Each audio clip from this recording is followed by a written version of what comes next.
Mahigit 24 na tonelada ng ginto ang ibinenta ng Pilipinas mula Enero hanggang Hunyo ngayong taon. Ito raw ang pinakamalaking gold sale sa buong mundo sa nabanggit na panahon. Sa datos mula sa Best Brokers, isang online brokerage aggregator, nadiskubre na ang Pilipinas ang may pinakamalaking gold activity sa buong mundo sa nakalipas na 6 na buwan. Sinabi sa report na nagbenta ang Bangko Sentral ng Pilipinas ng mahigit 24 na tonelada ng ginto. Ito raw ang pinakamalaking bulto na nabenta sa mga bansang kasapi ng World Gold Council mula Enero hanggang Hunyo ngayong taon. Paliwanag na ekonomisang si Dr. Michael Batu, mahalaga ang ginto sa isang bansa.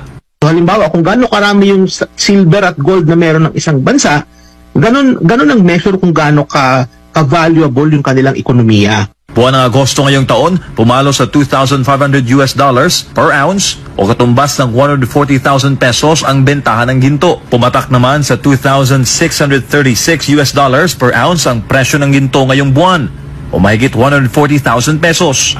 Pero questionable ni Batu kung bakit ganoon kalaki ang binentang ginto ng Pilipinas. Kumpara daw ito sa ibang mga bansa na nag-iimbak pa nga ng ginto sa halip na magbenta.